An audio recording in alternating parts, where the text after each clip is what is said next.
Hey YouTube, this is Frisky Dingo here, getting back with you guys, doing another reaction review video. Today we're looking at Rory and Mal, aka New Rory and Mal. First episode podcast, which ended up being up on their YouTube channel. All I can say is I'm extremely happy just to see them be able to get back into the creative wave and be able to put themselves back into the podcast format or even being on live video. I think that's pretty cool. After, looking over the whole Joe Budden situation with the podcast and having myself reviewed it and had made a response video to it in the beginning of the month, all I can say is that it's really nice to see them be back creating, talking, being friends, and just being able to bring that natural, calm way of doing podcasting in their own right and bringing that back to the fans, because that's what people most importantly miss. They miss that laid back, relaxed, non-corporate feel, not trying to bring anything over, just people talking about normal things. And even with the first episode, they didn't even touch on any of the situation that had happened at their previous podcast. And I think that's one of the best parts. They did do a response video earlier, if I remember correctly. It was about 3 weeks ago. Once again, that was okay to see in itself. Them breaking down how they felt and explaining the whole situation. And then fast forwarding all the way to now, you're able to see them in just their own creative spread, showing that they can't be stopped or hindered on what they want to do. I think that's the most important part. Situations like this especially get very messy. You look at the Beatles, you look at the best football teams ever put together, you look at the best programmer duos ever put together, you look at any good group, this is something that's always gonna come up. I think it's one of the most famous parts about being in a famous trio or being in a famous duo. It's usually hard to have a good balance between who's on top, who's making what money, who's doing what, and how they should do it. And you put fame in the middle of that, a lot of times that complicates everything. So to see them back on the forefront is extremely fun. I think one of the funniest parts is seeing Mal be in a regular state now, being actually comfortable, being able to speak on his own. Also Rory, the flow between both of them has always been beautiful on the show, but unfortunately Joe's personality sometimes interrupts that flow, and now you're getting something that's a little bit more consistent for fans to feel off of. I think the best part is that their episodes don't have to be an hour long. I think that's one of the things that intrigued me the most. They don't have to sit there and just continuously go. They can do 1 hour videos, 1 hour and 30 minutes, and it still feels like something that you can replay consistently. So I can't wait for the second episode just to hear them kick back, break it down, seeing Rory be able to, break away from the whole situation with Ak and the whole situation with Joe. That extremely also complicated things.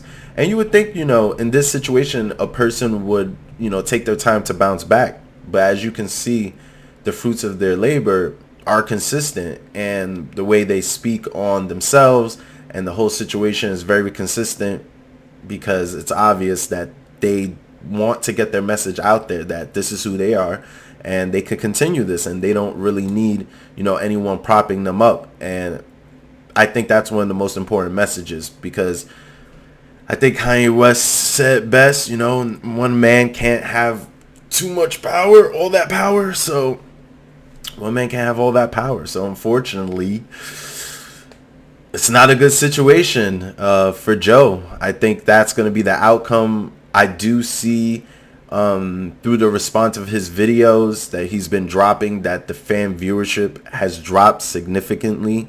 So I think that there is a subtle effect. I also think that because of the Mindy situation that also occurred within the following weeks of the Rory and Mal breakup, also hurt the podcast.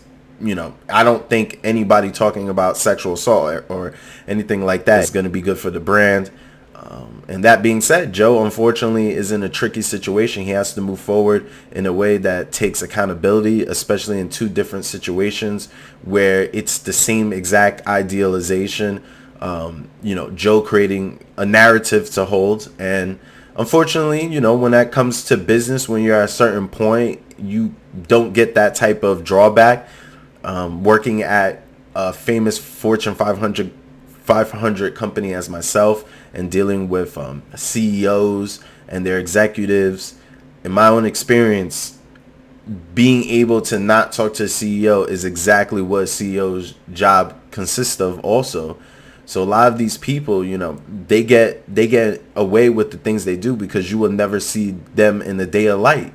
You'll never be able to confront them about any of the misdeeds. And I think that's one thing that Joe forgot in this situation, that he would still have to confront everyone with what was going on. And controlling your own narrative basically allows you to only do that for so long. So to see Rory and Mal rise above it and get back to who they are, I love it. I love the skit that they did even before a couple of weeks ago. But hopefully we get some more of the podcast. I don't know if it's going to be a weekly thing. I don't know if it's going to be a consistent thing. But I'm here for the ride because I think as most fans of the Joe Budden podcast know and understand is the situation at hand. So whoever's going to ride with Joe, they're going to ride with Joe. Whoever's going to ride with Rory and Mal, that's good. But for me, what matters at the end of the day is the creative process. And if the creative process has to be stifled because of money, then that's the first indication that there's a problem. So I have to go with the people who are still doing the creative work. And that's definitely Rory and Mal. And you can see it in just their first episode. Going back to what I was saying before, Mal seems chill back, relaxed now. Rory, doesn't have this air of insecurity about him.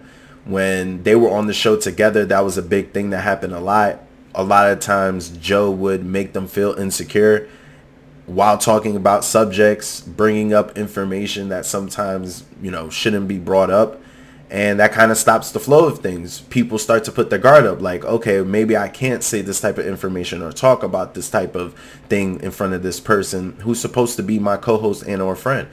But Rory and Mal's relationship on air gives it that flow where Rory can still be open and talk about his experience and not feel judged or feel like someone's trying to bait and switch him. And then Mal feels like, he could assert himself without having someone to try to control the narrative of who he is. Because I think that's one of the biggest things they both suffered from being on the podcast. Watching it for 3 years straight, that was one of my first indications where I saw the podcast to start to fail. And that was basically the first indication. The first indication is when the three people that are there, 2 out of the 3 people have to stifle their creative process because one of the other peoples who are in the creative process is holding them down and or making it difficult to be comfortable. Creativity is when everyone feels comfortable and normal and you can be able to just vibe and say anything to somebody and you guys could work off of that. And that comes into a problem when people start to bring up personal issues or bring up things from the past or anything like that. That stops all of it. So I think that seeing them both together just brings back to the point that we were saying before when the entire situation happened, that we can obviously see that this is where their foundation lies and this is what they want to do. And you can't really stop someone from wanting to do their passion. Anyone is going to go out and try to do it no matter what. Even if you tell them, no, I'm going to sue you, Even me being in the finance background, there was plenty of times before I started my business where employers would literally tell me, or contractual agreements were signed and I was doing contractual work with another corporation, and those people would tell me, well, if you go over here and you say something to them, then we're going to have to, do something against you and NDA and all that. And it's like, once again, you can't really tell someone what to do when it comes down to them loving what they do. Yeah, you could get into the legal process about it, but if it's creativity is always going to come to arise in any type of format. And I think that's what we're learning in this situation, that two people are still going to go out and make what they love. So can't wait for the second episode. Definitely can't wait for anything else that comes out between them two. If I see anything more or get any new information, or hopefully if I start watching the Joe Budden podcast and see what he says, I can make a response video. Definitely going to do a response video on DJ Academic's response to the whole situation. So it's definitely fun to see that one play out. So I'll see you guys in the next one.